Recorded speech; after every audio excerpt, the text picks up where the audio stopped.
order. The clerk has advised me there is a quorum present, and all witnesses and members appearing virtually have been, sound quality has been verified, so I will call this meeting to order.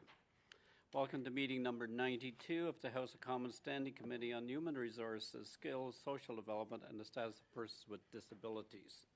Pursuant to the order of reference of Wednesday, September the 30th, 2023, the committee will continue its consideration of Bill C-318, an act to amend the Employment Insurance Act and the Canada Labour Code, adoptive and intended parents.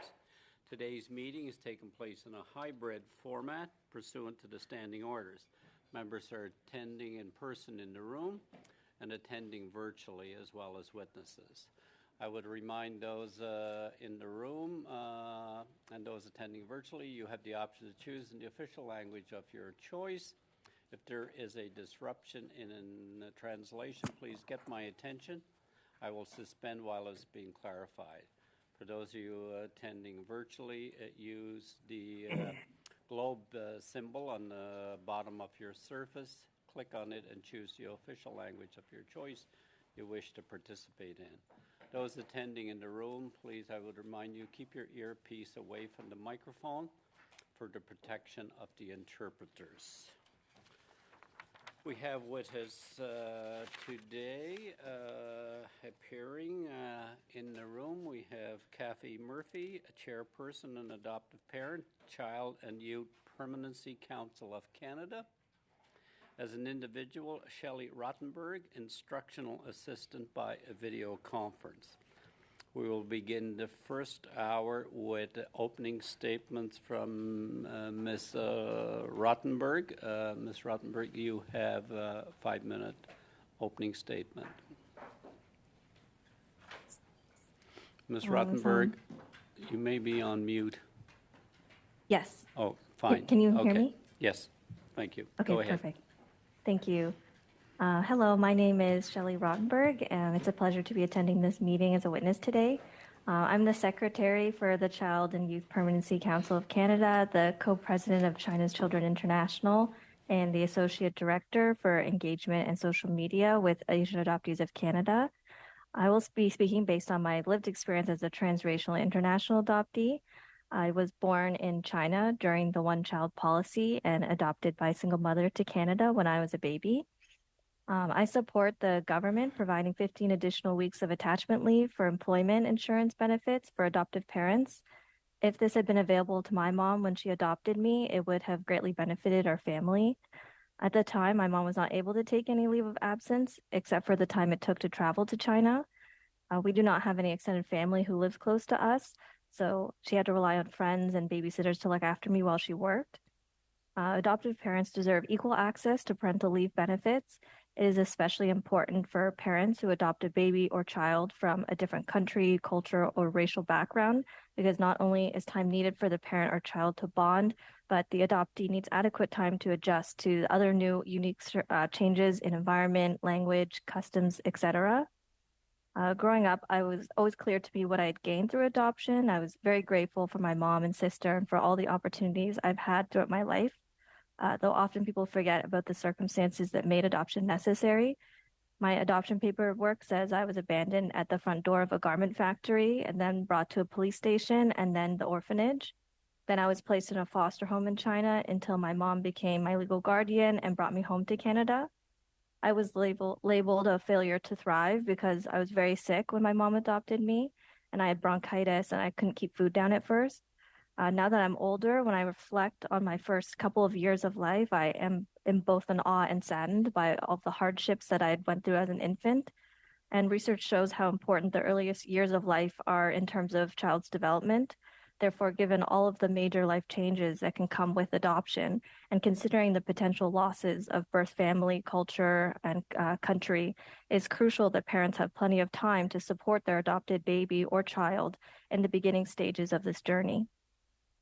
Even if the adopted baby or child appears well adjusted, additional time to form strong and secure attachments with adoptive parents will only benefit the adoptee and better set them up for success.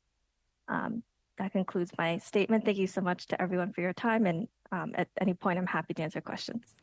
Thank you. Thank you, Ms. Rottenberg. Now we'll go to Ms. Murphy for 5 minutes, please, or less.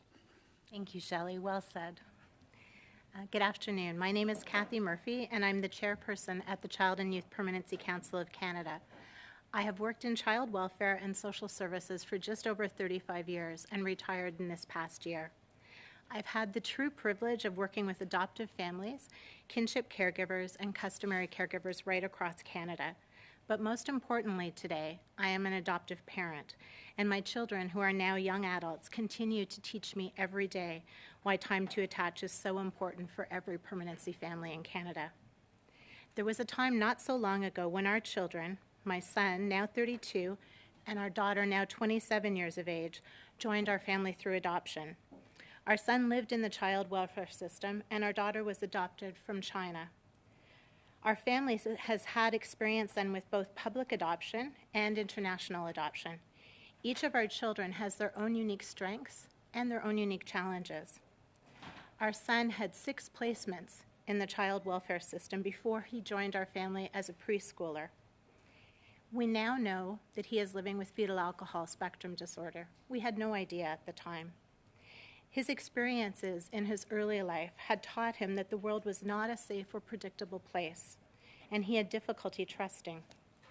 Our daughter had 2 placements with her first family and her foster family, and then the orphanage before she joined our family at 1 year of age. When our son first came to us, he was introduced to me as Mummy Kathy and to his dad as Daddy Jim. My husband is a fire chief here in Ottawa, and for any of you who know little boys and little girls, they love firefighters. My son was no different. He adored his daddy from day one. I did not become Mummy Kathy. I was "Hey lady" out of the side of his mouth for many years. "Hey lady" was the response I would get if I asked him to do something, if I tried to play with him. "Hey lady" was where I was told to sit, which was outside of our kitchen, outside of our dining room at dinner time. 3.5 years after our son joined our family at bath time, and we were going through the same consistent routine every night.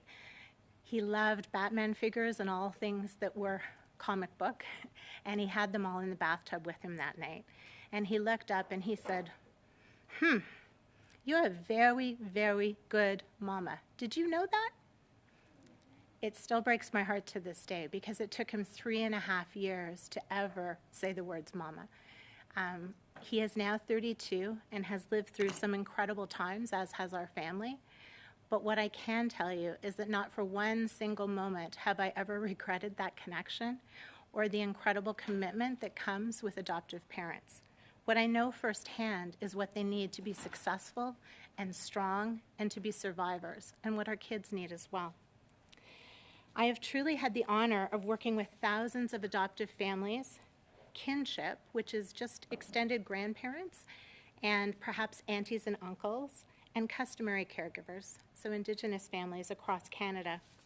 I've learned that every child and youth that I've met needed time to adapt and adjust to their new setting and family before the attachment process could even begin.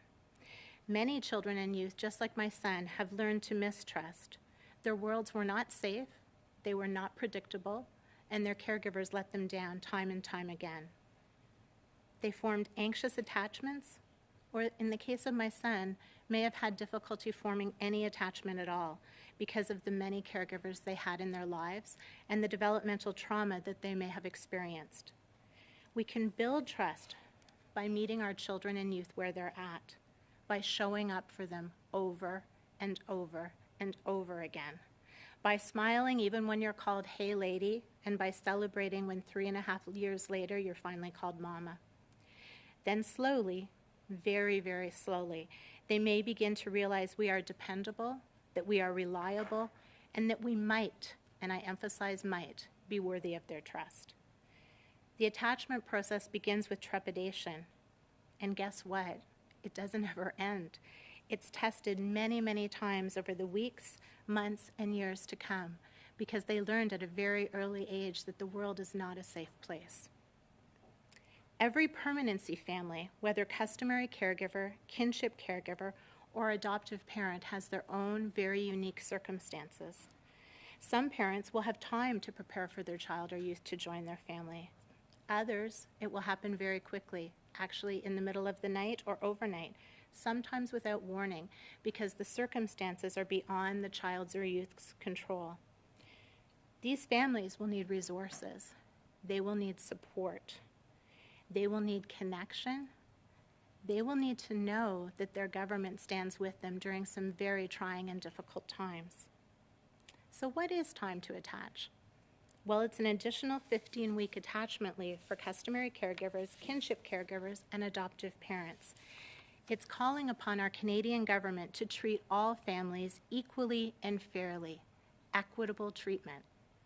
Truth be told, the children and youth in my house and the children and youth that I've had the privilege of working with need much more than an additional 15 weeks attachment leave.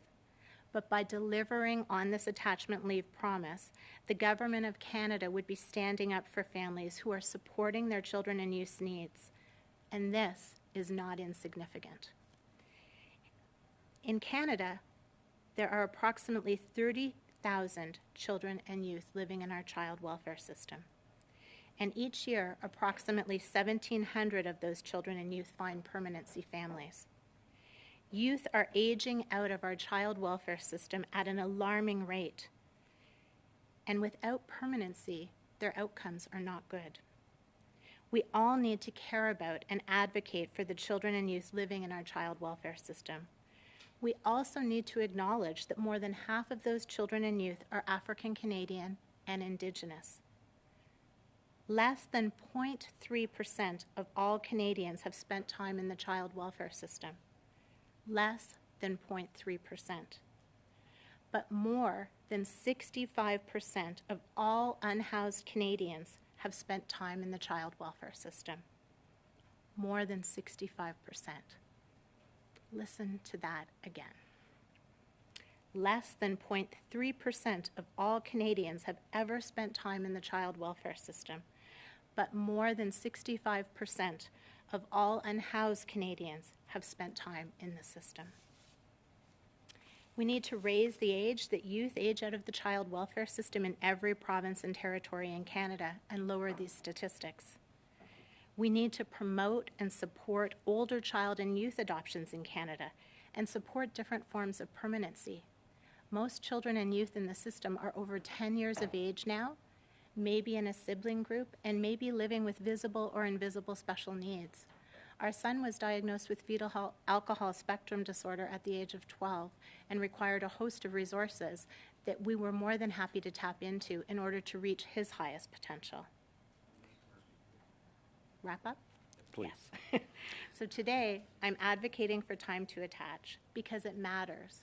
It matters to the children and youth. It matters to their families. Thank you very much. Thank you, Ms. Murphy. And anything that you didn't, you could raise it in your answers to question. Point of order, Mr. Chair, just really quickly, just before we begin. I'm wondering if we can just get the video turned on in the room here in the House of Commons, if there's a live streaming video. I'm not sure if there's a TV. Thank you, Mr. Chair. Yeah, it was on. I just realized again. Thank you. I want to welcome MP Kellaway and MP Angus, who is joining us today. With that, we'll begin with the first round with Ms. Falk. 6 minutes, please. Thank you very much, Chair. And I want to thank both of our witnesses, Ms. Murphy and also Ms. Rottenberg, for your vulnerability, for your willingness to come to committee and share your stories, because I do know sometimes digging deep and digging in the past is sometimes hard to do, but I want to thank you both for your bravery and courage to share your stories today. Ms. Murphy, if I can start with you, I'm just wondering, why is permanency family so important for children and youth? Well, permanency families are important for children and youth because without them, they don't have a safety net. They don't have anybody there to support them through challenging times. I think of our children, and at 27 and 32, we are still touchstones for them constantly. And we have been able to give them that permanency. when I think of some of the youth that I work with through the Permanency Council of Canada, they don't have that safety net. They don't have that security. They've never found a form of permanency. So we need to make a difference for children and youth. Thank you very much for that. So you touched a little bit on this, but I'm just wondering if you could expand further on how adoptive families in particular would benefit from having this proposed 15-week attachment benefit. What would that look like for the youth, but also for the guardians, the parents, the adults that are taking those youth in? So what that means is that they're available to their child or to their youth who's joined their family through adoption to build those routines and attachments, to show up, just like I was talking about, to be there for them. And so even if a youth is joining their family at age 12 or 13, really important for that parent or caregiver to be able to be there, to be able to meet them after school, to maybe take them out to their favorite lunch spot over lunch hour once a week, because that's usually the only way you're going to get them out to lunch. But by continually showing up and being actively involved in their life, they're going to soon realize after an extended period of time that they're there for them. Mm-hmm. Thank you for that. I know even just looking at my own children, having that opportunity once in a while to take one to the McDonald's play place, for example, or, going to the park or doing those things, not only has that opportunity for attachment to foster, but also for trust to grow. Mm-hmm. We're learning more and more, especially with little people, that play is so important, right? So being able to have that time to kind of take the parent or guardian hat off and put the kid hat on, right?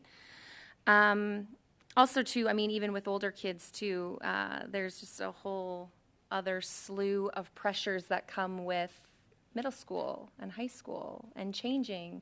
And so I think from the testimony that I've heard and the families that I've been able to speak with, having that additional time just to even sit and take time, right? Sometimes even just sitting and holding a hand even. So thank you very much for that. Could I just say one more thing? Oh, yeah, absolutely. I just wanted to thank Shelley and Cassie for being here today, too. Yeah, I was going to go to Ms. Rottenberg next. I'm, like I said earlier, thank you so much for sharing and being vulnerable and open so that, people that sit in this place who maybe haven't had the opportunity to experience adoption in their immediate family or close family are able to hear your firsthand experiences. I'm wondering, in your opinion, how important is it for adopted children and youth to build those attachments with their new family? Yeah, I think it's very important to build the attachment, to allow the bonds, as you mentioned, to have trust form. And I think that's done through repetition and through time. You can't, fast track that necessarily. It is something that takes time to build and to grow and to foster. And then also just kind of having that routine as well. So just the consistency of showing up. And I know growing up, my mom always said, like, she was a social worker, I'm always in your corner.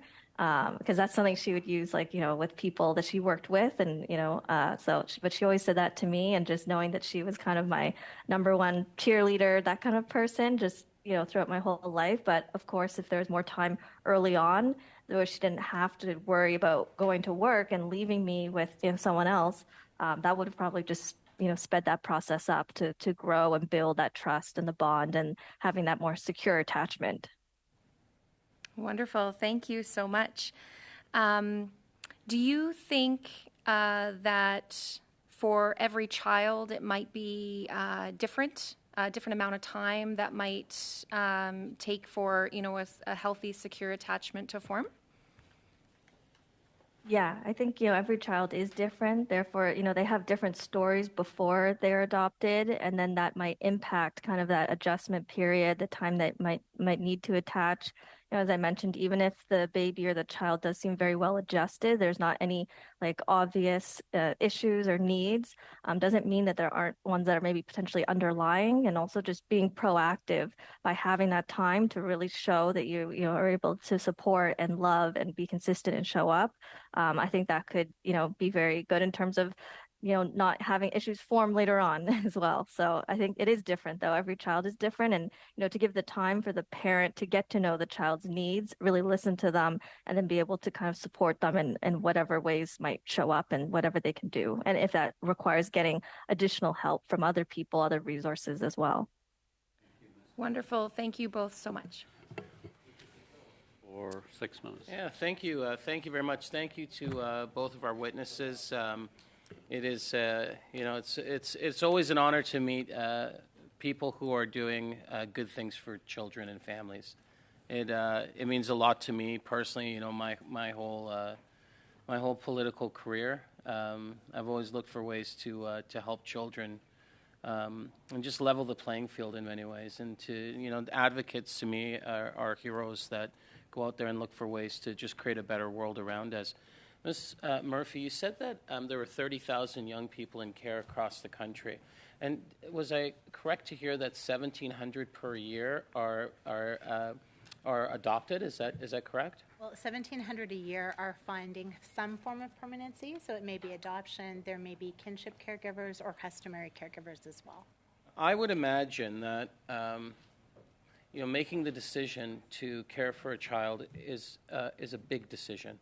There's time consideration, there's financial consideration, there's so many other pieces that connect to it. So sometimes it can be very difficult by removing barriers, like for example, providing time, which ends up providing more resources.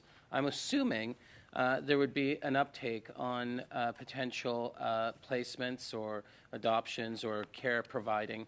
That would contribute to that 1,700 number. Was there any research or anything looked at to support that claim?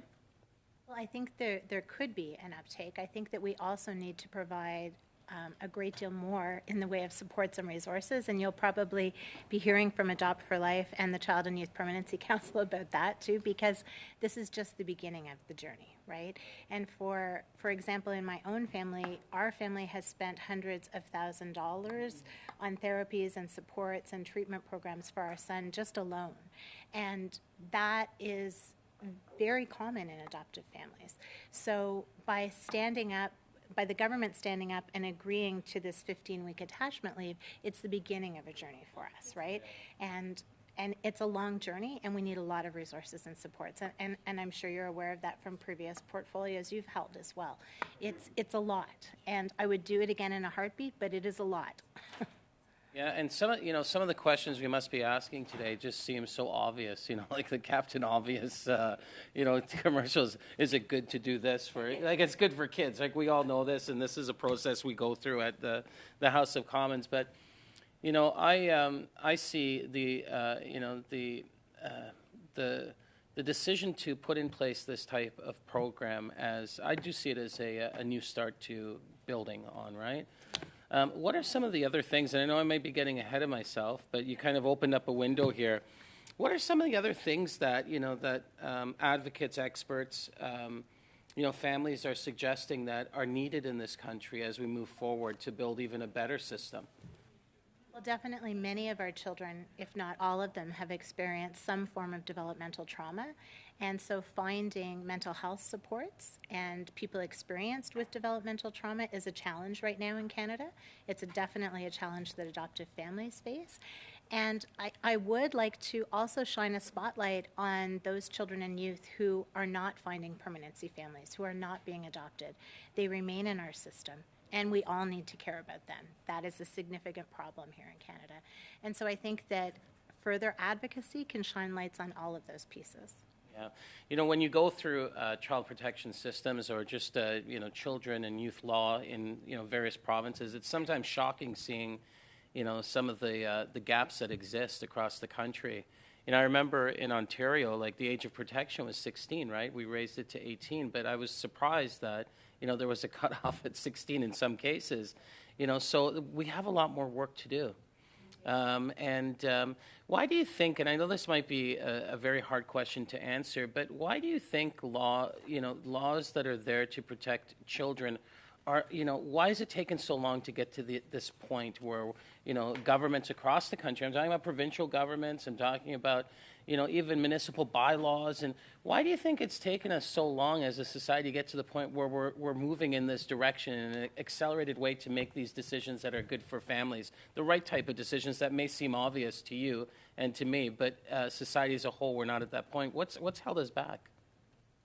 Well, I think, Julie and I and our families and supporters, Adopt for Life and the Child and Youth Permanency Council of Canada have been advocating on this one issue for over 6 years. Yeah. It should be a nonpartisan issue. It was a nonpartisan issue. I think it becomes partisan at times. You asked me honestly, so I'm telling you honestly. And we can't step through that red tape quickly enough for children and youth and their families. And so I have never brought forward partisan issues. I advocate in the best interests of children and youth and always have and always will. And perhaps that was what was finally seen from our stories, because they're very honest and very real. And I think that this is a good news story for families. By at least saying we value this relationship, we value that 15 weeks attachment leave, that goes a long way for our families. Oh my goodness, there's so much more that they need. Right? It is a value sends a statement. very strong We message. value you. Yeah. And we value the work you're doing. Am I done? It's now 7. Okay, I usually don't take my 8 seconds, but I'm just going to say thank you again. Thank you. Thank you for all the work you've done. Thank you for the work you've done in the past as well. Thank you. Thank you, Mr. Coteau. Madame Chabot, à vous pour 6 minutes. Bonjour, merci. Yes, thank you, Chair, and thank you for your testimony, witnesses. We're dealing with a bill here, which has finally accepted in second reading in committee. And the objective, of course, is that adoptive parents would have equal access to the 15 weeks of supplementary benefits from the employment insurance. And I think your presentation today illustrates very clearly why this is important.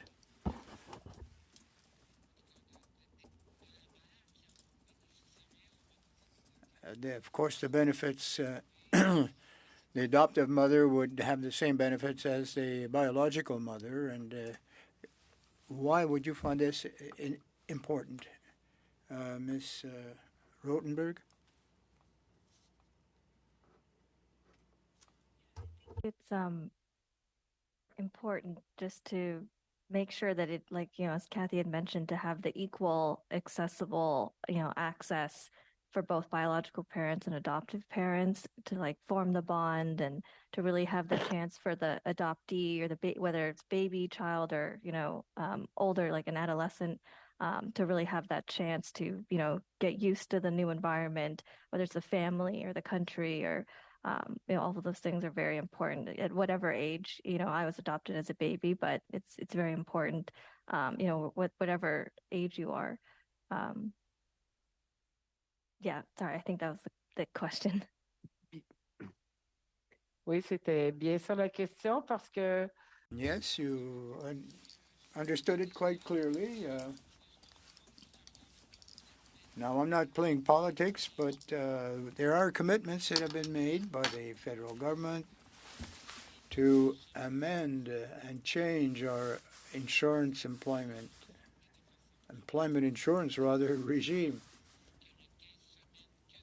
And this extra 15 weeks for the biological parent should also be applied to the adoptive parent.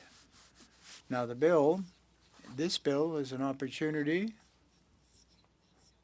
to eliminate a certain form of discrimination.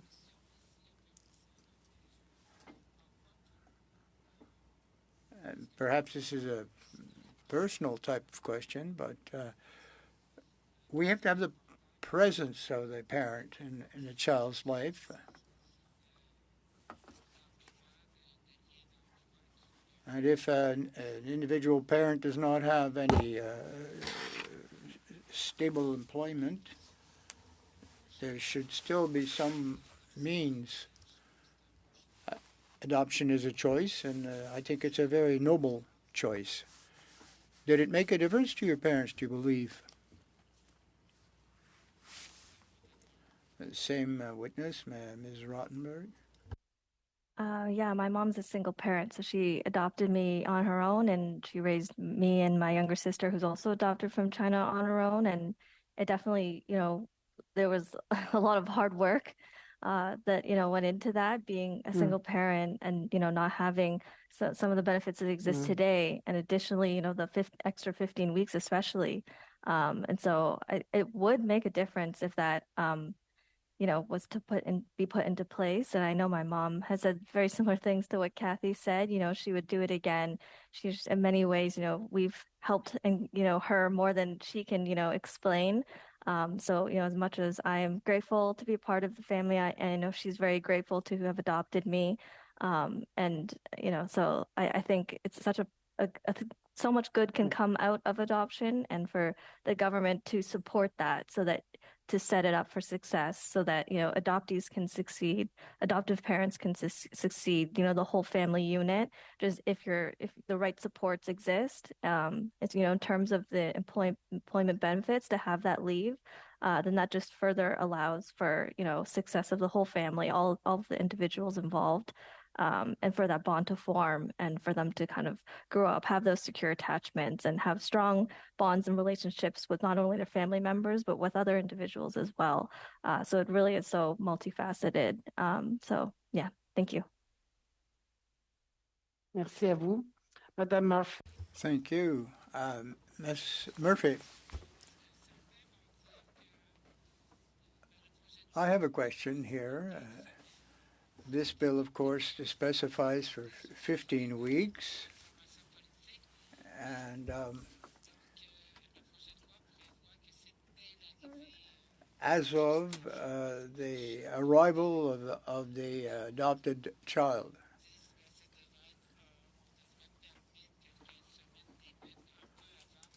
Perhaps the 15 weeks should come into effect a little bit earlier, so that they can prepare the context, the environment, to welcome this child into their life. You have an opinion on that? Bonjour, Madame Chabot. Good to see you. Yes, well, we would hope that there would be flexibility within this legislation, so that a family could make that decision for themselves. For example, when our daughter joined our family in China, we lived in China with her for 2.5 weeks before we returned to Canada.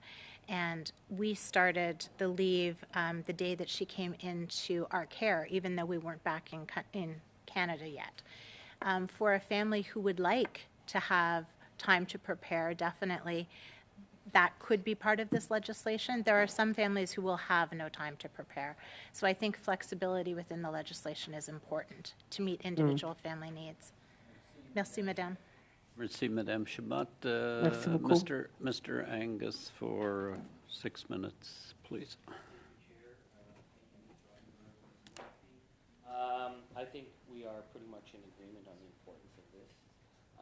But having you as witnesses to our committee allows us to put onto the parliamentary record, I think, broader issues that we often don't get a chance to discuss. And I think in my 19 years of political life, I've never gotten the opportunity to quote my favorite quote of all from Dostoevsky and the brothers Karamazov. And he says, "I am sorry, I can say nothing to console you, for love in practice is a harsh and dreadful thing. Love in dreams is greedy for immediate action and is rapidly performed in the sight of all. But active love is labor and fortitude." And I want to start with that because of the question of the enormous undertaking of adoption. So let's begin, Ms. Murphy. You said you had adopted internationally. I have people in my life who were adopted from very precarious situations internationally and it blossomed. But we also know that there are serious questions raised about international adoption, white saviorism, loss of culture, loss of identity, people who think they want to be parents and then aren't. How do you frame this extraordinary effort of bringing a child from a completely different culture into our country? How do we make sure that that works and that it will be for the long term and for the benefit of all? Well, first of all, we've adopted both internationally and through the public child welfare system. But when you adopt internationally, you are making an active decision to adopt a child. And I will use a quote: when we learn and know better, we do better. And I have definitely learned along the way, as has my husband, as have our children. And so culture was always something that I knew that we needed to be actively participating in. So it was always something that was a part of my daughter's life. She always had mentors who were from her country.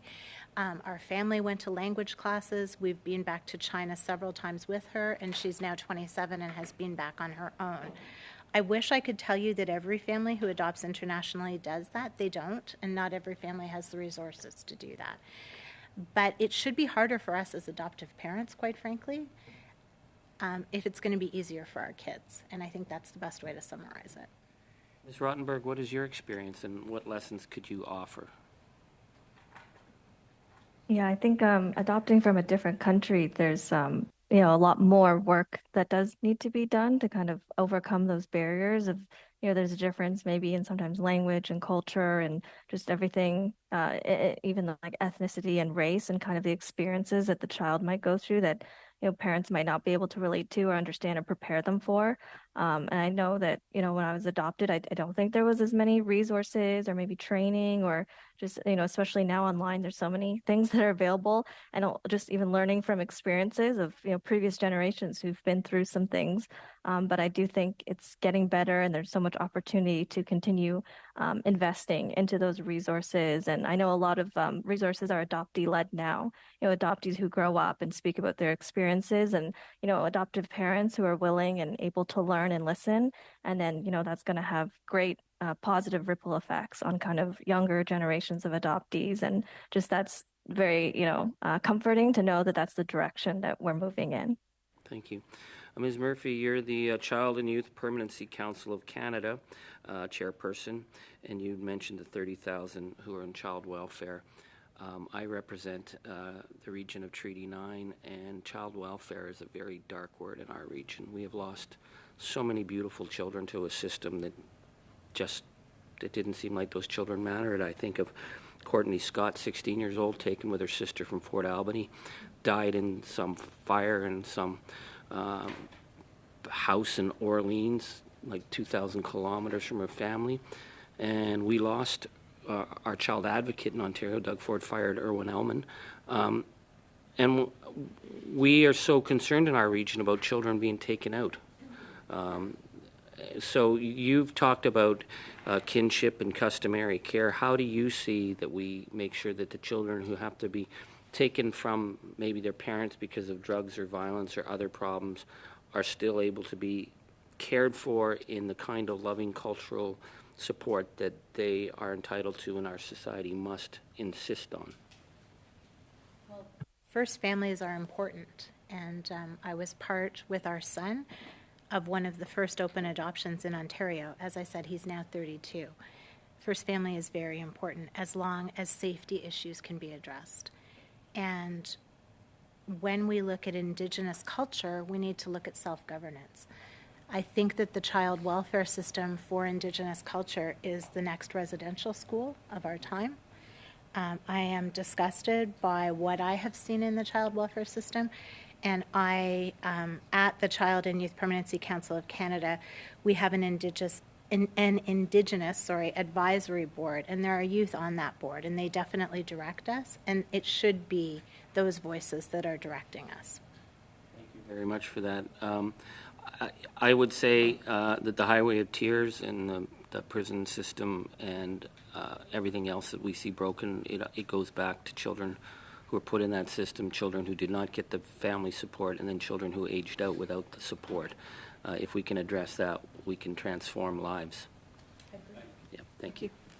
Thank you, Mr. Angus. Madame Ferrari, for 5 minutes, please. Thank you, Mr. Chair. Thank you so much to our witnesses. Very emotional topic. And I can't help but think of, as a mom, it is literally the exact same story. I didn't adopt my children, but that showing up for your kids when they go through their ebbs and flows and they push you away, and hey lady, and you're the worst mom, and you know, you go through that as a mother, as a parent, and showing up for your kids is tough. It's really, really tough. You really you spoke to me a lot there, Kathy, and it's very emotional. I can feel the room in that essence, and I'm so grateful that my colleague Rosemarie has brought forth this legislation. And I guess I want to get into the nuts and bolts of it. And I think the data is really, really critical when we look at legislation, because it is emotional, but I also think the data tells the story of investment. I want you to, if you can, Kathy, please, if I can call you Kathy, Miss Murphy. Yeah, 30,000 children, is that the stat you gave, that are waiting in the system, a child welfare system, foster They're homes? older, over the age of 10, yes. Over the age of 10. But only 1,700 a year are adopted? Correct. That's a pretty staggering number. It is. And then from that number who are not adopted, what are the statistics on what becomes of those children?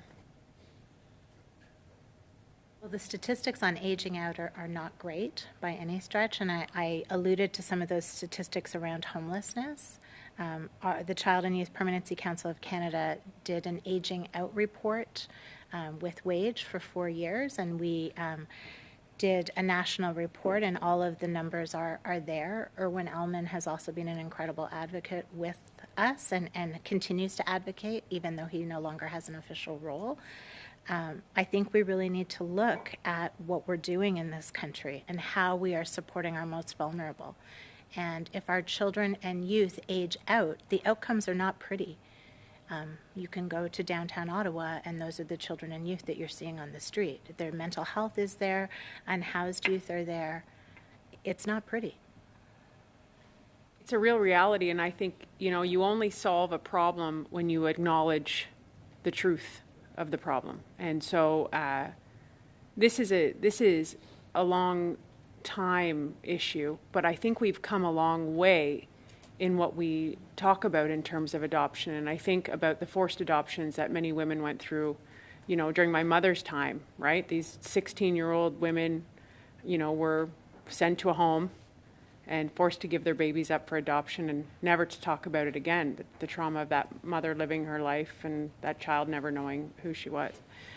But I guess there's a very big discussion here. But back to the basics of this legislation, which seems so small in the grand scheme of things, but so significant, right? It's the little things. It's step by step.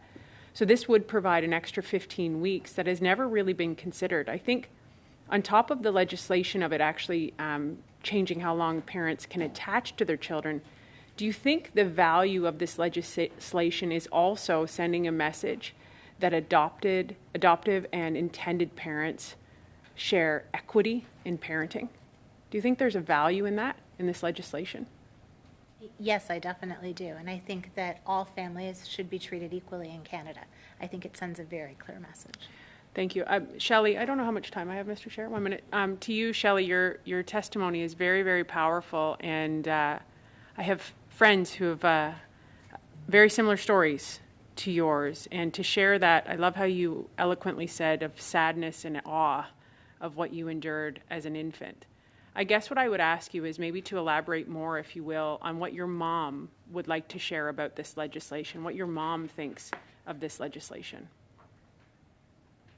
Yeah, I think, all of the things that she went through, kind of those extra hurdles she had to jump, and all of the lack of resources or benefits, the fact that could exist or does exist now or in the future. Just, she's very supportive of it as well. I talked to her actually earlier today because she knows I'm doing this, and she said, yeah, like it's so important, especially, in my circumstances, or, international adoptions, transracial adoption. It's so important. All of the changes that you go through, needing that time to adjust, and then on her end to really have that time off of work, not worry about, okay, how am I going to feed my child or baby, and, make sure that she has a good life and set her up for success. But having to, know that that's taken care of, and then be able to focus on, the parenting aspects, providing love and support and nurturing, and just the time, literally just being together and being able to watch kind of all of those firsts for her, because she missed out on other firsts because I only joined her when I was 8 months old. Yeah. Thank you. Time is certainly the most valuable currency we have. There's no doubt about it. Thank you, Ms. Ferrari. Mr. Van Minen for 5 minutes. Thank you, Mr. Chair, and I do appreciate your candor and the way that you're sharing very deeply held feelings that are so important to children. I don't know how it was determined if 15 weeks was an appropriate length of time for the attachment benefit. What we've heard today and previously is it's so much more of a challenge when you're having an adoptive child as compared to a surrogate child or having your own child. Do you think that 15 weeks attachment benefit is sufficient given the added challenges? I would ask for the moon, but today we are here advocating for the 15 weeks attachment leave. And I think that it's significant. I think that it shows what we value as a country, and that we're saying that all families, regardless of how they're created, are valued and should be honored and upheld. And that's huge for our children, for our youth, and our families. We have some of the incredible youth that I've had the pleasure of working with here today. And it's really important that you tell them that their voices matter in this. Really important.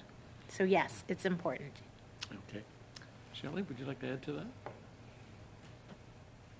Yes, just that I would agree. It is very important, whether you adopt a child or, but you have biological children, to be able to have the same amount of time to, for benefits. And I think it does send a message, and to know that, the government views it the same in terms of family unit, how families are formed, adoptive parents with biological parents, and also just adoptees with biological children. So oftentimes adopted children can feel very othered, either in society with, jokes about being adopted means you're different, you don't fit in with your family. But just, there's all those levels. And if on the government level, to kind of view it as more equitable through passing this, I think that would be a very good statement. Okay. The other concern I had was that I don't understand the rationale of only providing that the benefit would be applicable on the week that the child arrives. And how important is it to have flexibility to be able to apply for the benefit prior to the child's arrival, and how much time would be beneficial? I believe in thinking outside the box. That's why I've always worked for NGOs. As opposed to government. Yes. Okay, I get your point. So I believe very strongly that it's up to each individual family to really determine what works for them. And so flexibility there, I think, is very important. Is there enough flexibility in what's being proposed to meet that need? I think there can be. I think we can tweak it. Where there's a will, there's a way. So yes, I think it can be. Well, that plays well into my next question, is what amendments would you recommend to the bill, and why would you recommend those?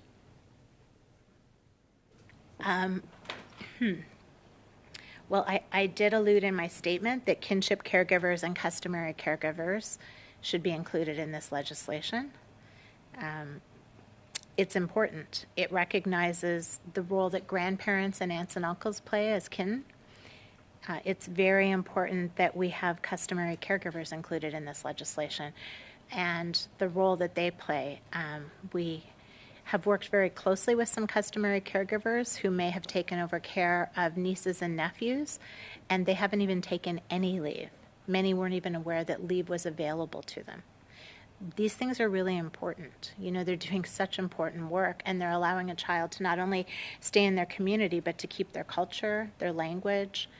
It's very important work, and it needs to be recognized. Shelley, would you like to add to that? I don't think I have any other amendments or edits that I can think of at the moment, but I would just agree with everything that Kathy said to, be as inclusive as possible for all types of guardians and carers. Okay. So this comes back to the issue of we're adding the 15 weeks as a matter of equality, and my concern is a matter of equity. And would an equity consideration be something that we should give further consideration to, perhaps at future reviews? That's all my questions. Thank you, Mr. Van Bynen. Madame Chabot, pour 2 minutes et demie.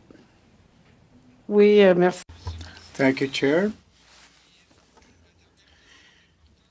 That last question is very important. I would like to ask the witnesses, do you have any suggestions as to any amendments?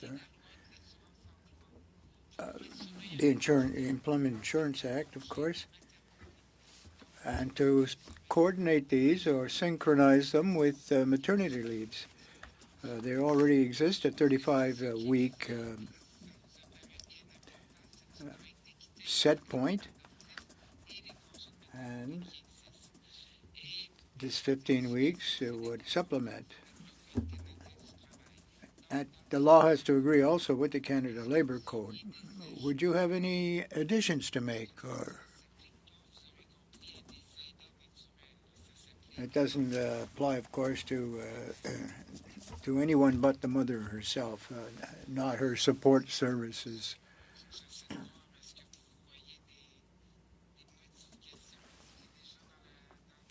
Can you propose any suggestions or changes, improvements to the bill?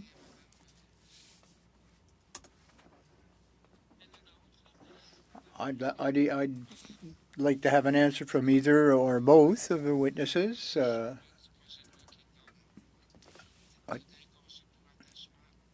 attachment period for the adoptive mother. What it is, which is a 15-week attachment, and ideally customary caregivers and kinship caregivers would be included in this. Those are the only changes that we would suggest. Yeah, I would just agree with what Kathy said. Merci. Et So, thank you very much for those answers. Do you see if other laws would have to be modified or changed as well? Shelley, did you want to take that?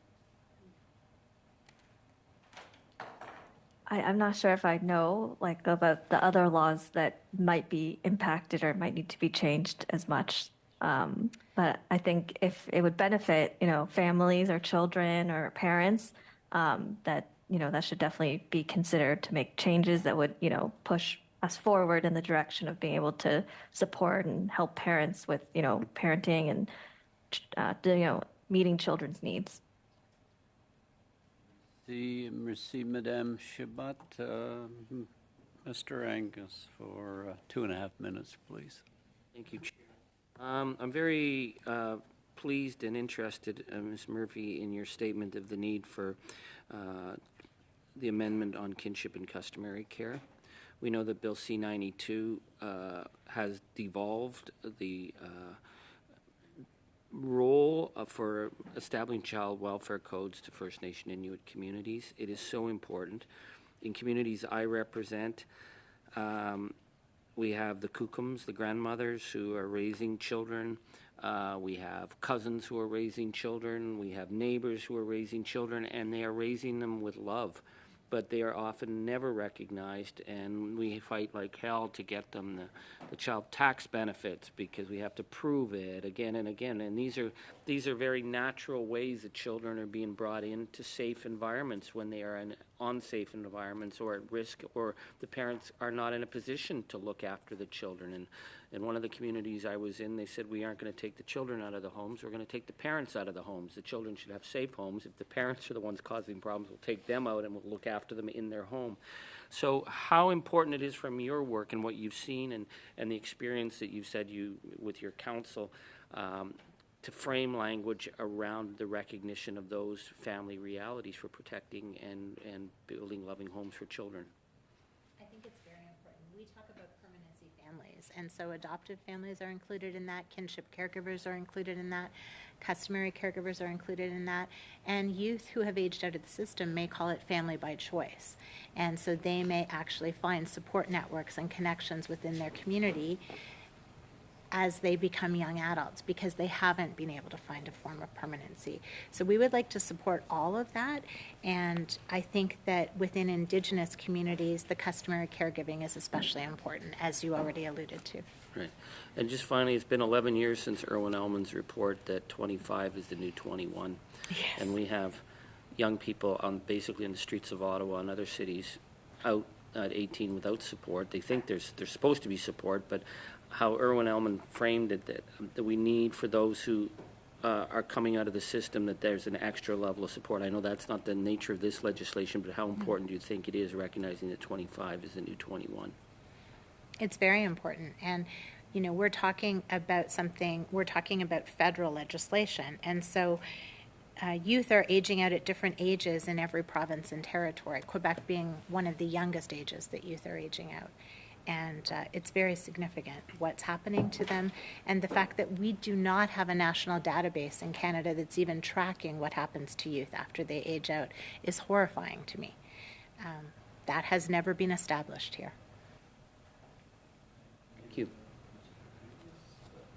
That we will conclude the first round. We'll need to suspend for a few moments while we sound test the next witness. So thank you, Ms. Rottenberg and Madame Murphy, for your testimony here today on this important piece of legislation. So with that, sorry, go ahead, Ms. Murphy. Ms. Murphy, go ahead. Did you have something to say? Thank you. Oh. Thank you. With that, committee members, we'll suspend for 5 minutes while we get the next panel ready. Suspend.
committee members, the witnesses are cleared. I would resume the meeting, so I ask committee members to take their seats while we introduce the witnesses for the last round. Appearing in the room, and she'll do extremely well, is Cassandra Eisner, a student. Welcome to the committee. And we have appearing virtually, we have Carolyn McLeod. Carolyn is professor at Western University. So we'll begin, and I know Cassandra told me she was a bit nervous, and I told her to ignore everybody that was looking at her and relax. And Cassandra, you have the floor. You can make comments as you choose, up to 5 minutes or whatever time you like. And please relax and tell us what you want to.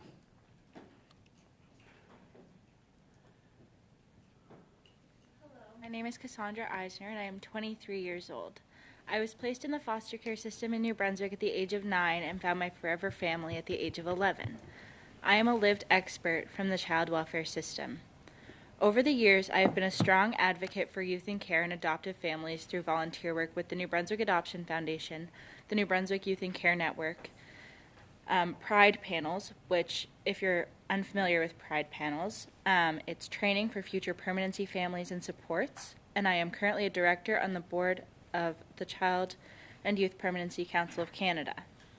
As I already shared, I was 11 when I joined my adoptive family. Although I would argue that my adoptive family is my real family, that was not always the case. When I first moved in, it was shortly after having met them and having had meetings and sleepovers. Moving in with people who were recently strangers is intimidating and very scary. Time to attach is something that would have helped that 11-year-old little girl. When it comes to joining a new family, there are lots of mixed emotions: fear, anxiety, and excitement, just to name a few. This is a huge life change for anyone, especially someone who has experienced developmental trauma from factors that are out of their control. It is important to note that these factors are not the fault of the child or youth.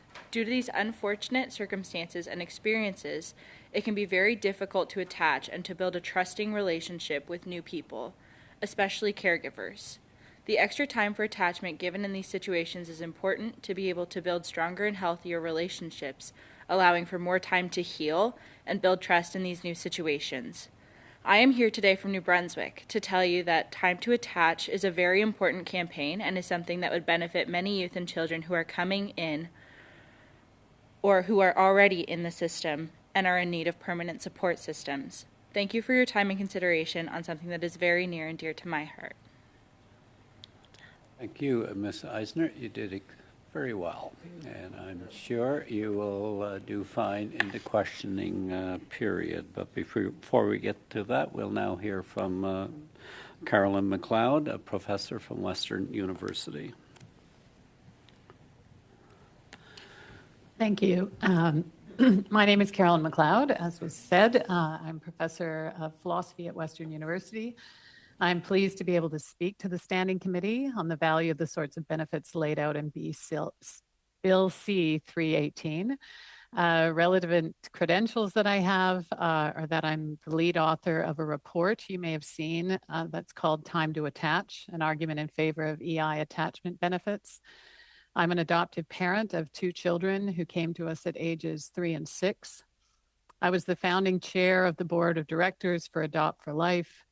I am an expert academically on the ethical dimensions of forming families through adoption or through assisted or unassisted reproduction, and I've contributed to public policy in these areas.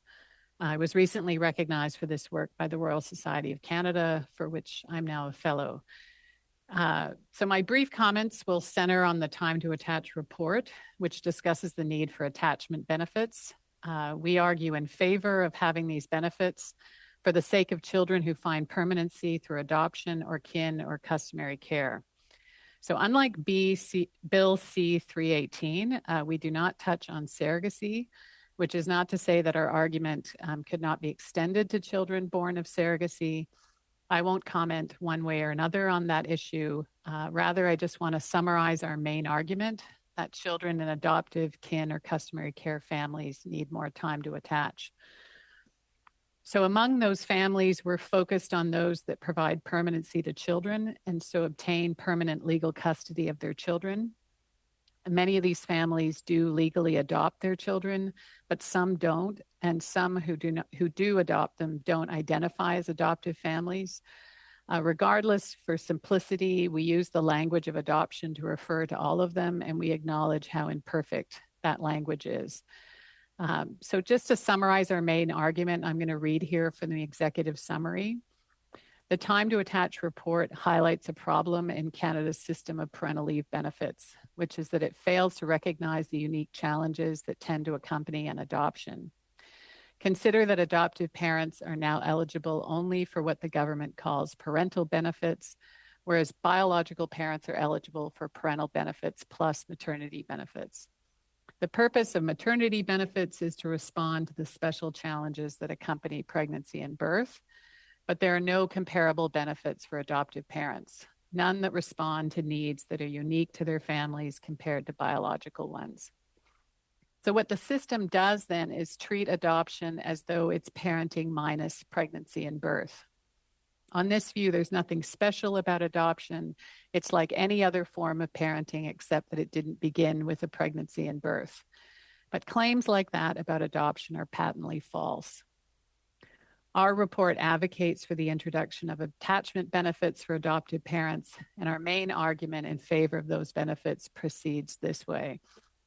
Central among the unique challenges that adopted parents face is that of encouraging their child to attach to them as their parent or primary caregiver. While all parents can experience difficulties with attachment and bonding, the difficulties are heightened and much more common with adoption than with biological reproduction.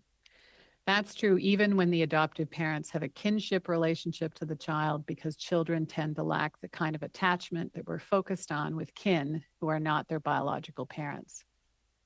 Adopted children often have trouble forming secure attachments to their new parents, understandably so, given the kinds of experiences they tend to have before being adopted.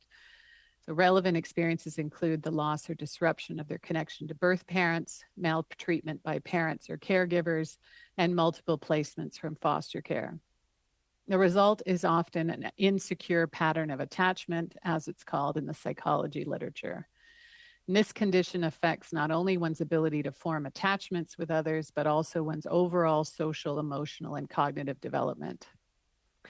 Despite these difficulties, adoption's been shown to be effective in helping children develop more healthy patterns of attachment. But this outcome takes time, as well as patience and commitment on the part of adoptive parents. It's particularly important that they have time at the beginning of an adoption placement to help their child grieve the loss of previous attachments or minimize that loss through openness to kin where that's appropriate. At the same time, they need the child to start attaching to them as their parent, which will in turn help them bond to the child. Attachment is therefore a challenge with most adoptions, which makes adoption unique compared to biological parenthood. Adoption is not parenting minus pregnancy and birth. Instead, it involves providing love and security to a child who once had these things but lost them, or who may have never had them before. The Canadian government needs to recognize this fact and value adoption. It therefore should create a whole new category of benefits, attachment benefits. So that's our central argument in the report. We defend it in various ways. For example, we draw on social scientific literature on attachment and adoption to show that adopted children need more time to attach than they're currently given in Canada. We also argue that legal, moral, and international standards support giving the children this time and having equal leave benefits for adopted and biological families. So interestingly, our research showed that Canada is an outlier among comparator nations like Australia, the UK, Germany, in not offering the same or very similar leave entitlements to adopted parents as it does for biological ones. And finally, our report summarizes the results of a survey we did of 974 adopted parents in Canada, and those results were overwhelmingly positive in favor of attachment benefits. So at this point, I'm happy to answer questions you have about the research or related matters. I'll do that to the best of my ability and without my co-authors by my side. Some of them do have more expertise than I do in certain aspects of the report. Thank you for this opportunity to highlight the work we did on time to attach. Ms. McLeod, we'll begin the first round of questions with Ms. Falk for 6 minutes. Thank you very much, Chair. And I'd like to thank Ms. McLeod for you being here and sharing your insight and testimony and experience. And also to Ms. Eisner, thank you so much. You did wonderful. I want to thank you for your courage, your bravery, being willing to share vulnerability. I think that's so important, especially in places like this that that are very rarely friendly to vulnerability. So I just want to thank you so much. You did such a good job and you're so well spoken. So thank you so much for taking the time to be here and share. Thank you, thank you. And so I would like to start with you, if that's okay, Ms. Eisner. How important is it for children that are adopted, for children and youth that are adopted, to build attachments with their new family? It's very important. Without that attachment, it makes it difficult to really make any relationship at all. Being able to attach to a parental figure or a permanent caregiver is important, because then you can build that trust and build that relationship and be able to actually allow yourself to have that support system. But it's also important for them to know that they have someone in their corner who they can rely on.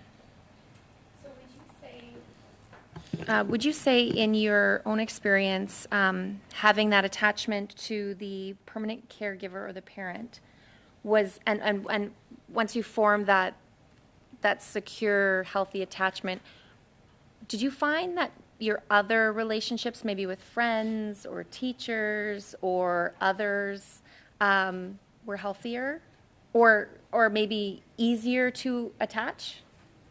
I found in my personal experience, after I was finally able to create a healthy attachment with my family, that it became easier to make friends and be able to be honest and be vulnerable with those people. And it takes a lot of time. But even in romantic relationships, you have to learn from your supports growing up. I mean, that's how we learn, is by seeing, other people and thinking, okay, like, this is normal. This is what it's supposed to feel like. This is, your parents, they say biologically, it's very common for children to look up to their parents and say, oh, like, that's a healthy relationship. That's what I want. And their parents are supposed to be there to support them and make sure, you're getting everything you need. You have all of the necessities. And if you don't have that and you don't have that relationship, it's very difficult to move forward in life and build trusting relationships with employers and to be able to keep jobs and to continue and create different relationships with other people too. Would you say in your experience, did forming that secure, healthy attachment contribute to a sense of belonging and a sense of connection? Absolutely. When I was in the foster care system, it was very much, you always know, oh, that's the kid in foster care. That's the child who doesn't have a family. And that was one of the first things that my parents helped with, was making sure that I knew I had a family now, I was safe. And it's very important to have that sense of belonging, because then you feel like you actually have people who care about you, who are there for you, and people that are always going to fight for you no matter what. Thank you very much for that. Ms. McLeod, I'd like to turn to you. In your research, have you determined that adopted children face difficulties and complexities in attachment?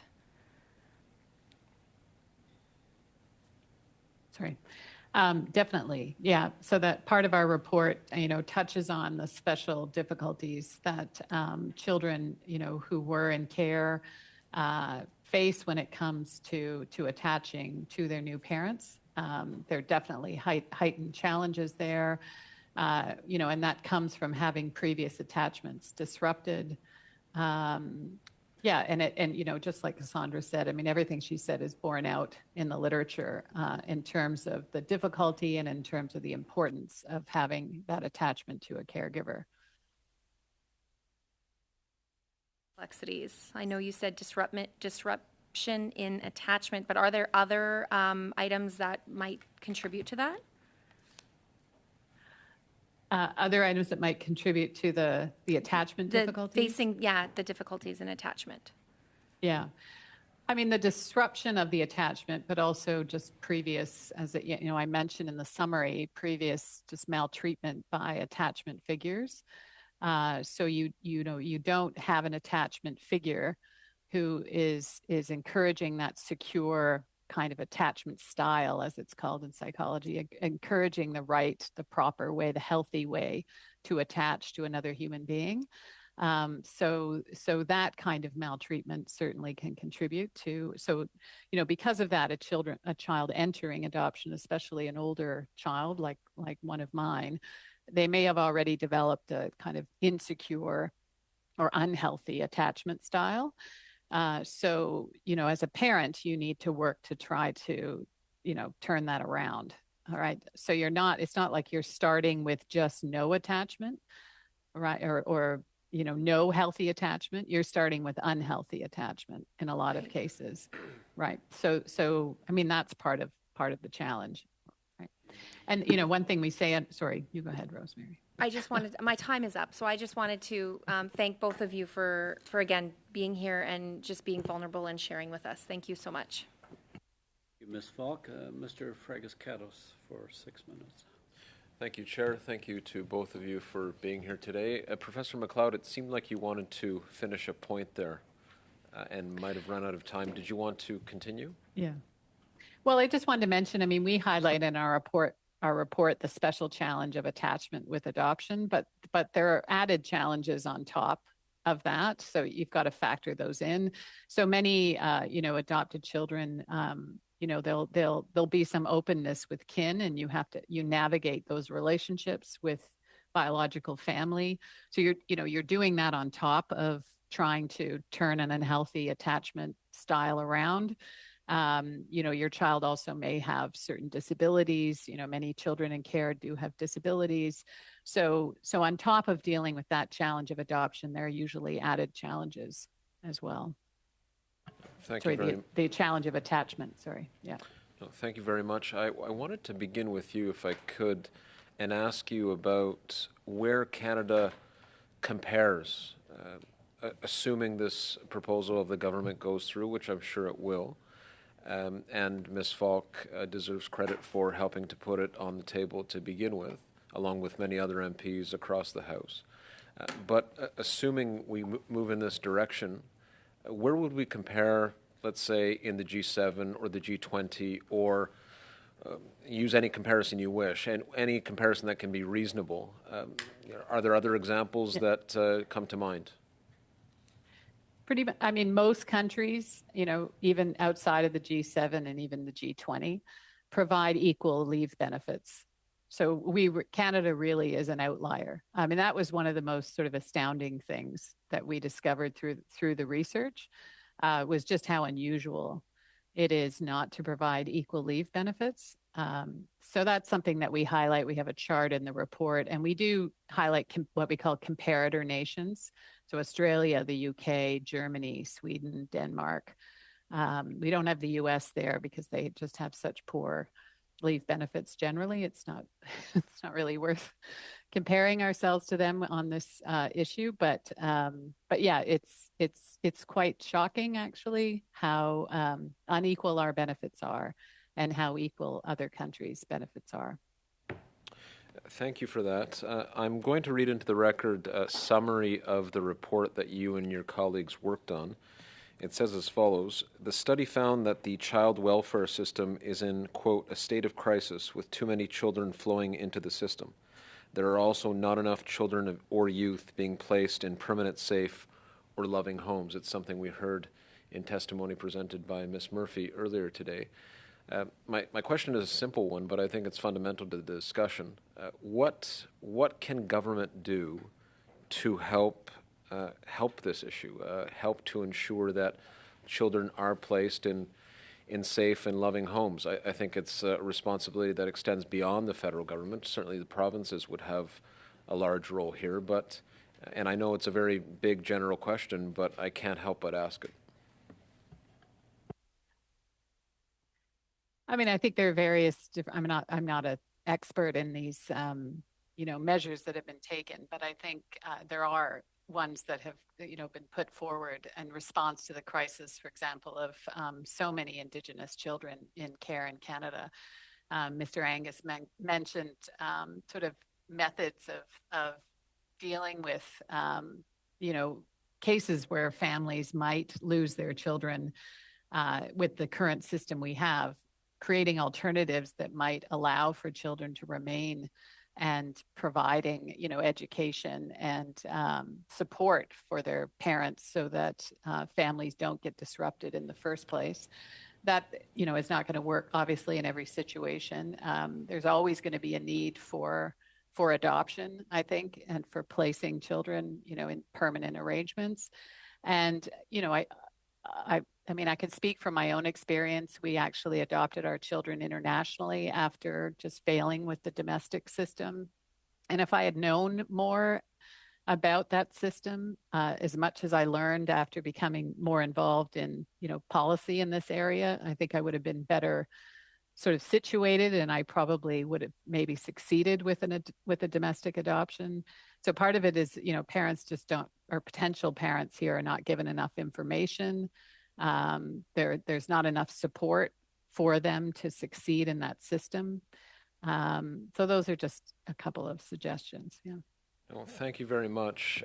My colleague, Mr. Van Bynen, had picked up on a point made by Ms. Murphy about data and lack of data that exists. Could you just quickly comment on that? I haven't given you much time, about 45 seconds. Sure. I mean, that's a huge issue. We mentioned it in the report because we try to give an estimate for the government of how much this is going to cost for them to provide these attachment benefits. And so we try to look at, how many kids have actually been placed in care. Can we estimate how many will be placed, yearly? That was extremely difficult to do because we couldn't find accurate data about how many children are actually placed with families in different provinces. So just to be able to, to really do anything in this area without good data, it's very difficult. Thank you very much. With your indulgence, Chair, just 10 seconds. Cassandra, thank you very much. Ms. Eisner, thank you very much for your presentation today. If there's one thing that you want this committee to take away after we've looked at the bill and this entire issue, what would it be? I think the most important thing to take away is that adoptive children are just like biological children. We still need that time. And I think it's important that adoptive parents have at least the same amount of time as biological parents to be able to take care of their child and attach. Thank you very much. Mr. Fragascaris. Madame Chabot, à vous la parole pour 6 minutes. Madame Chabot, you have 7 minutes. Thank you. Thank you both, Ms. McLeod, particularly. I appreciated both presentations, but yours, Madame McLeod, you asked us the question, the issue of this bill, equity between adoptive and biological parents. In another lifetime, I was a strong unionist, and we were quite militant about trying to change workers' rights to make sure that equity would be to your mind, why are there so many differences in these regimes, the various regimes we have for various sectors of the population? Equity is the key concept in this, and what can we do to ensure more equity?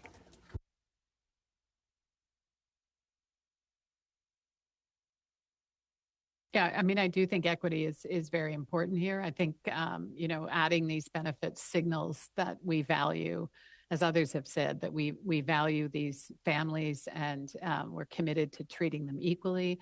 Why would adding these benefits do that? I mean, it recognizes, as I said in my summary, that, there are unique needs associated with adoption.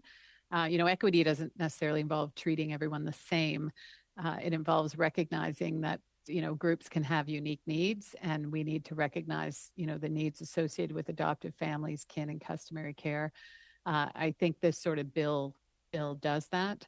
So I think, justice is part of the issue here. It's children's well-being is a core part of the issue, but justice and how we treat families is very important. And we argue in the report, Au Québec, pardon, madame. I didn't mean to interrupt here. In Quebec, the same demands were being made. Quebec, of course, has its own regime, family policy, adoption, etc. This has been in place for the last 2 years. The law has been changed in Quebec. You have before you parliamentarians, and we're seized with a bill. We have a mandate to ensure that the changes are brought to the Employment Insurance Act to introduce more equity. What would be the major arguments to convince the unconvinced that this is a good step forward and we should go? What would be your best defense or presentation of the equity argument?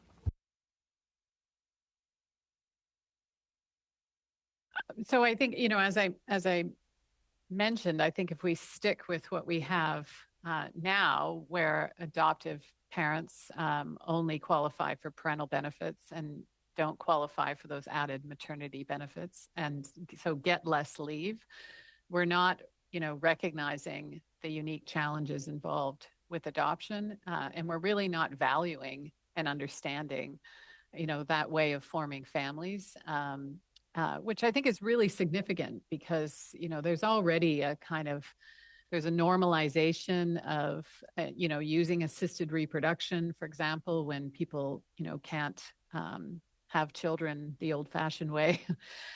So there's already a kind of sense that adoption is second best, I think, to biological reproduction. And I think for the government to signal that that's not true is really important. And I think then equality for families, formed in that way is central. And I don't think we really respect those families equally by giving them less parental leave.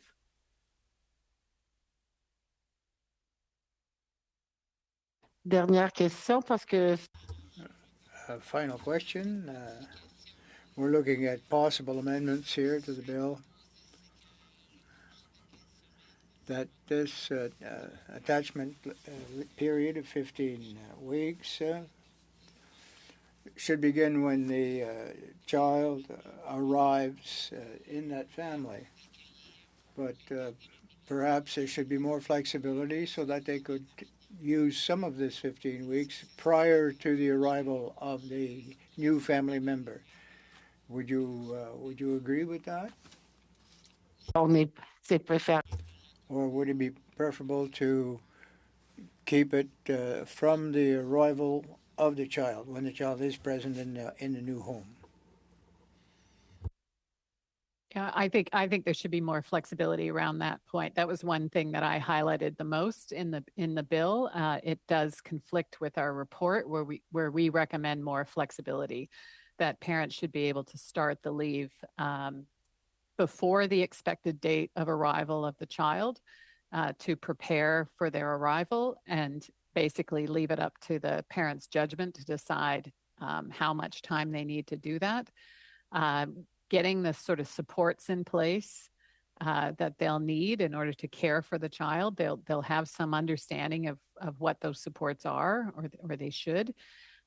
So I think that's crucial to allow more flexibility there. Angus for 6 minutes. Thank you so much, Chair. And thank you to our witnesses. I have 3 daughters, 2 in their 30s, 1 in their 20s, and when it's a bad day for one of my daughters, it's a super bad day for my wife, and then it's a really bad day for me until I find a way to fix something. And I guess that's the power of attachment. And when my daughters were born at home, the midwife said, the next 10 days, the mother and the baby stay in that bed, and they're not on the phone, and all the other stuff of the world just has to stop. And that was attachment. And so I never really thought much outside of how attachment happens with a child, with a baby. But we're talking about something here that is more intentional, that has to be constructed in a sense. And Ms. Eisner, you're an expert on this in a way that I'll never be. What does attachment mean to you? Because it is also a two-way street, right? So how do you see it as someone who came into, you were 11 at the time? How would you explain it to another young person who would be going into that situation? What is attachment, and how do we make it work? I think the best way to explain attachment to someone else, especially someone who's going into a very similar situation, is to say, it's normal to have difficulty at first, because creating a relationship with someone new, at least in my situation, who's going to be, to me, my parents and siblings, it's very difficult to wrap your head around something that big and to be able to understand, like, holy crap, like, I have a family now.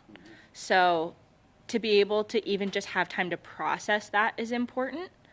But like, that is part of the attachment, of course, is processing, oh my gosh, like, someone wants me.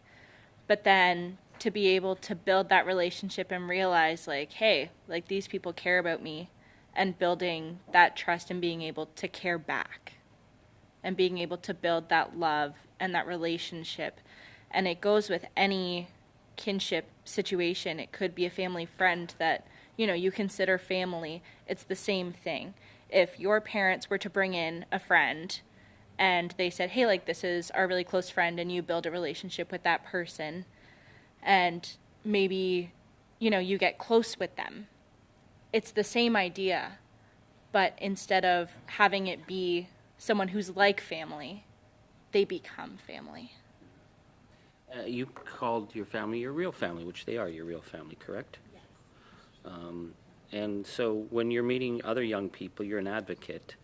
What do you tell them about how to create a real family? I think that a real family is people that you choose, that you care about, who also choose you and love you and support you, and people that you would do the same for. That's profound, because I think family is choice at the end of the day. Even when you're biological, at the end of the day, you either are going to choose to stay together and look out for each other, or you're not, and some don't. This is very helpful. Ms. McLeod, in your research with older children coming into adoptive situations, there's going to be more issues of trust.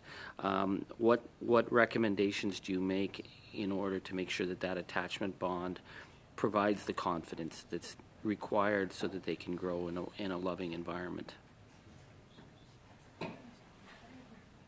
Yeah, I mean, we do recommend for older children who are adopted that, their parents have that additional leave. I mean, some might argue, and it's true in some countries actually, that there's an age limit on when parents can have additional leave or the same leave given to other adoptive families.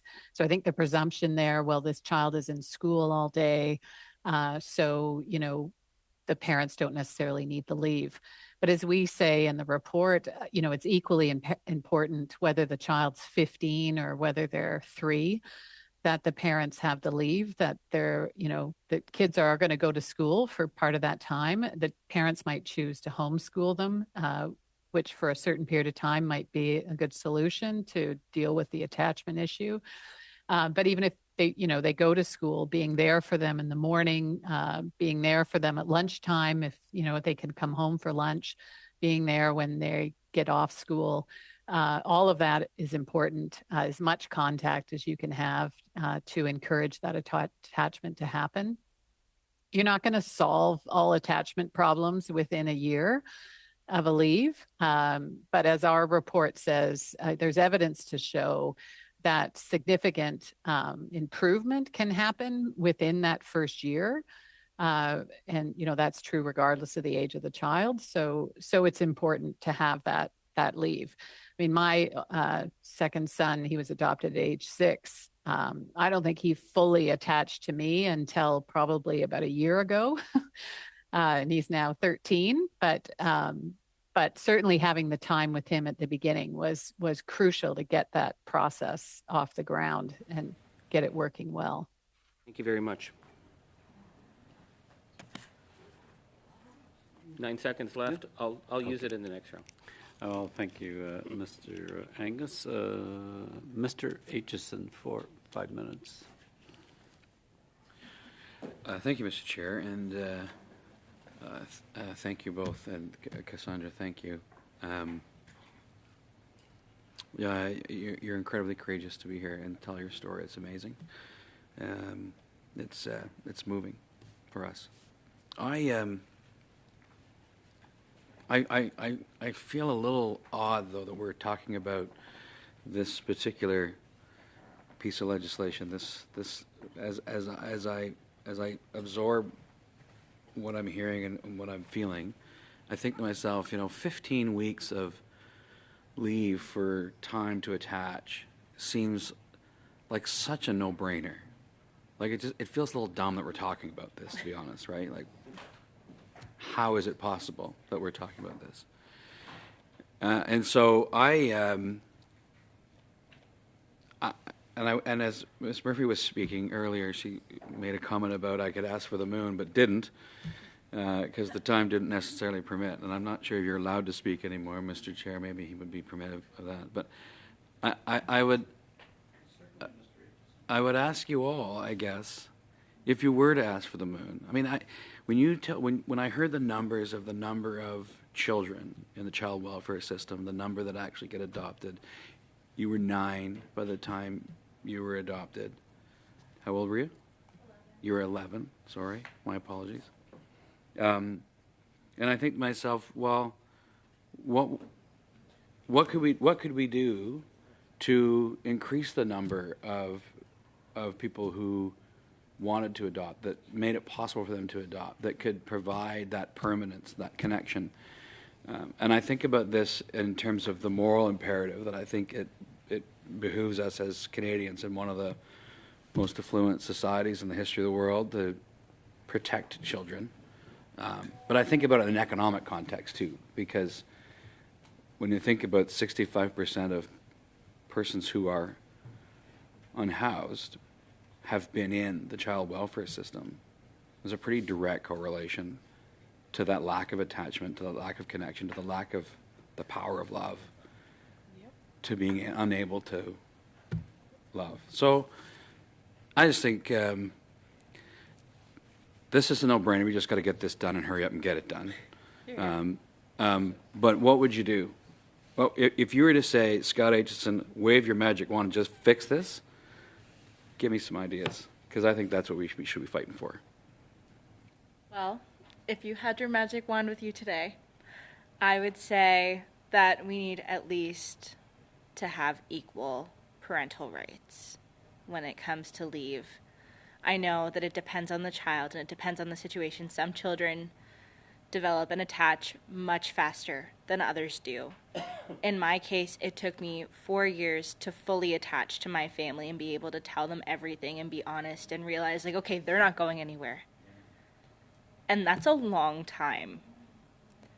But I think at least to have the minimum, the same amount that biological families do is important. So that's what I would ask for. That too. Tell him. Say it. Say I what guess you're going to I'm say. allowed to make an addition, but you keep reforms going. to the system in itself. Yeah. Okay. Thank you. Maybe Ms. McLeod could add to that. Yeah. Thanks. Yeah, I think it's definitely worth considering expanding the leave time for people who adopt more than one child at one time. So for sibling groups, there are jurisdictions where sibling groups, the adoption of sibling groups, makes you eligible for more leave than adopting a single child.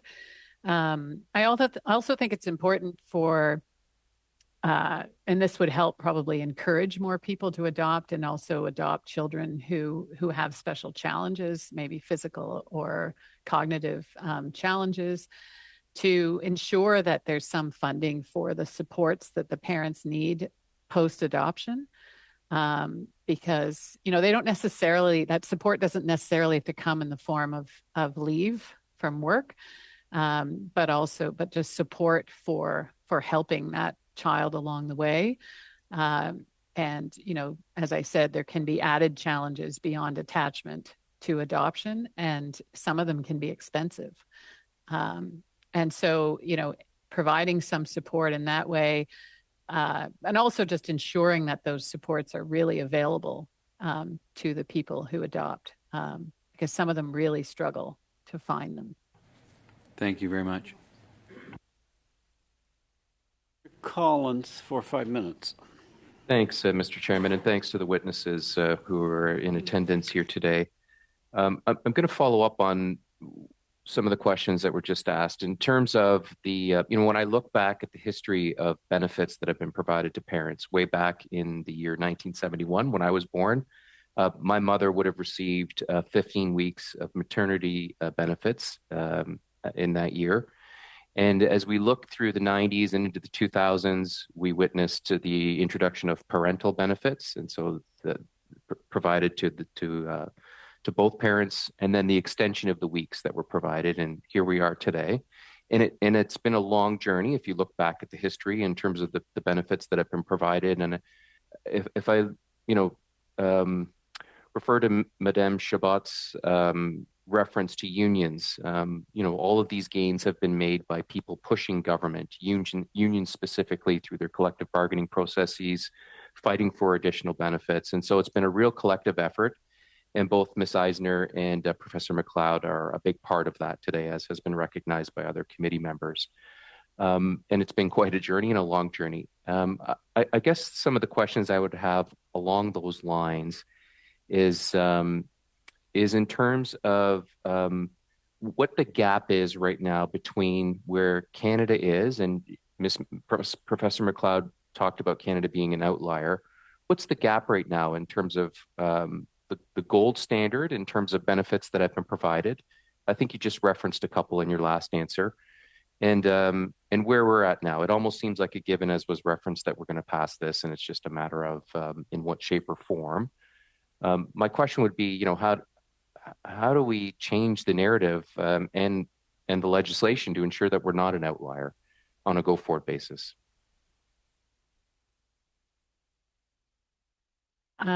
So, definitely ensuring equality. I mean, that's, in fact, if this bill were to pass, or these benefits were to become, part of a system in Canada, in some cases we would actually have more leave than some of the nations that I mentioned. I mean, some don't allow a full year, but they all allow for, the ones I mentioned all allow for equality. And I mentioned ones where the more leave is provided when a sibling group is adopted. I think that's definitely worth thinking about. In the case of biological reproduction, where people have more than one child at a time, triplets, I mean, it's worth considering more leave in those circumstances too. Allowing for flexibility, some of them, we'll talk about having paid time off work for appointments related to adoption before placement. So, this could happen quite a bit earlier. I mean, there's so many appointments that we have to go, doing the pride training and doing all of that. Usually you can fit that into your work schedule, but not everybody can. So there's a lot of preparation for an adoption, ensuring that people's work is protected so that they can, and some jurisdictions do that. They allow for that sort of flexibility even before a match has been made, right? So you don't even know who you're adopting yet, and but you really want to make this happen, and you need the time to do that. And there is a lot of time involved in just qualifying for adoption, and that's true in most countries. So. I noticed, sorry, Professor McLeod, I noticed that in the States, and you alluded to their lack of support on this issue, but Americans who were polled, who took part in an adoption process, talked about the benefits from their employer. 68% of them talked about those benefits were a big reason that encouraged them or was part of the decision-making process to adopt. And so I wonder if the passage of this benefit and the equity that you're seeking, as well as Ms. Eisner, whether it will in some shape or form bump our adoption rates here in Canada. There's some evidence of that from our survey. So there were some parents said, for example, they would have been more likely. These are people who, so we did survey some awaiting parents. They hadn't necessarily adopted yet. Some said they would have been more likely to adopt like a sibling group or adopt a child with special needs if they knew they had more leave. So particularly those cases where kids are hard to place. I mean, it can be very hard to place a sibling group. It can be very hard to place a child with physical or cognitive disabilities. There's some indication from our survey that some people would have considered those adoptions more seriously if they knew that they had a full year of leave. But I think generally, I mean, I think sending the signal that this is an equally valuable way of forming a family could help to encourage more people to adopt. Mr. Chair, I don't know how much time I have left, but I have one quick question, and it's in relation to the benefits that accrue to the parent. And so we focused a lot of our questions on the benefits that accrue to the child who's being adopted, or children. We heard from a previous witness in terms of some of the challenges that parents experience through this process, and I wonder what the additional weeks mean in terms of them dealing with, one of the witnesses at our last meeting talked about the depression that some adoptive parents go through as part of this process, which I never would have thought of. And so can you quickly elaborate on the benefits that accrue to the parent as with the additional weeks that are being discussed today? I can do that. So in the report, we talk about how we use the language of parents bonding with their children attaching to their parents. That's how psychologists, refer to it, and how bonding to a child certainly can be easier if they're attaching to you. So, if they're expressing, no attachment or a kind of unhealthy attachment, it can just be very difficult to, it poses added challenges. And we all of us who are parents know that parenting can be challenging, but when you have a child who's not attached to you, it's very, very difficult. I had an experience. I adopted with a friend of mine adopted at the same time. Her child had a very unhealthy attachment style and would come to me as often as my friend whenever that child needed something. So he was treating me, as much as his parent as she was. And I can't imagine the difficulty she found in that kind of behavior. I mean, it was sad for everyone, for him and for her. So he definitely got over that. He's doing really well now, but that's challenging. Thank you, Thanks. Professor McLeod. Mr. Collins, Madame Chabot pour 2 minutes et demie.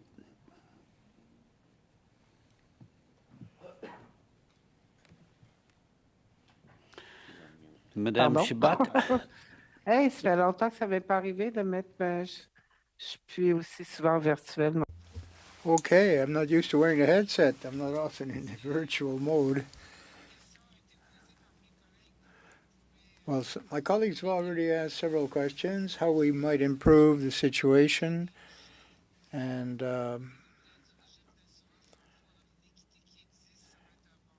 anything that will remedy some of the inequities in the employment insurance regime would be an improvement. So, particularly in terms of attachment, but EI is not the end-all and be-all, but it's a way of moving forward. Parents don't get rich on EI. It's a replacement of part of what they might have earned were they at work. But if they lose a job, the situation of can deteriorate rather quickly. So we're going to try to fix as much as possible, but we should try to have a comprehensive reform of the employment insurance regime itself. I think that there'll be one amendment to be made, that the 15-week attachment period leave should have some flexibility, that they can use part of this before the first day or proposed arrival day of the child in the house. I think that we could probably work harder as MPs to get that in there. Thank you. Madame McLeod, j'ai bien compris votre intention quand vous avez parlé de la flexibilité. Well, I understood your points when you were talking about flexibility, that I'm in agreement, and if you have anything to add.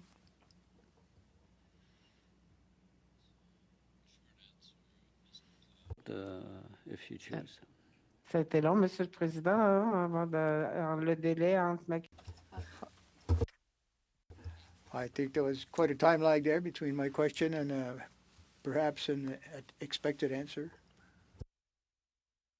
Should I answer? Sorry. Yes. Sorry.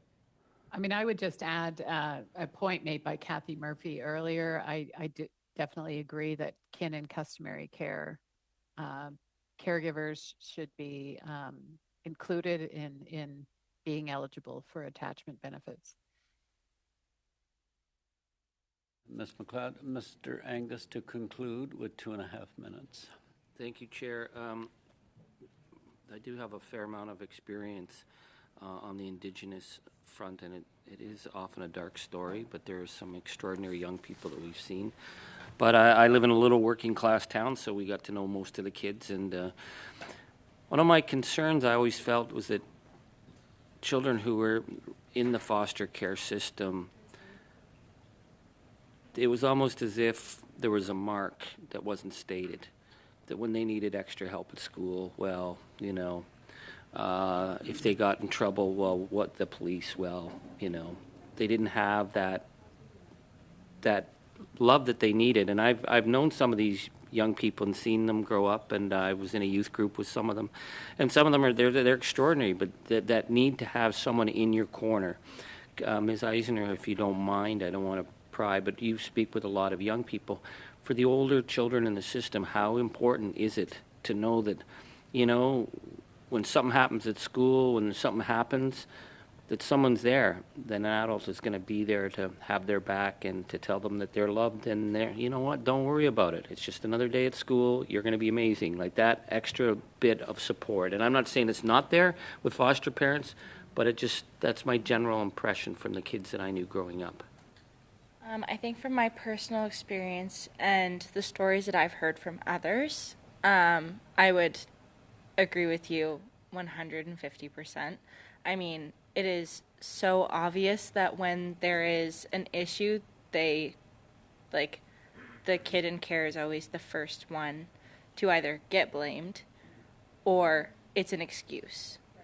And it shouldn't be either. it's very, very, very important to have someone in your corner. I mean, I've seen children who are now older than me age out of the foster care system back home in New Brunswick, and it's heartbreaking to see that they don't have anyone. And you see that come out in anger because they're angry at the world, they're angry at the government. They have nobody to support them. The only people they have are selected family, which could be friends. There are lots of different cases, of course, but when you don't have that figure that you can look up to and you can rely on, it makes life that much more difficult. And I did want to add on to, this was from earlier, but I also wanted to add on because you had made a comment about it, but children with learning disabilities in the foster care system.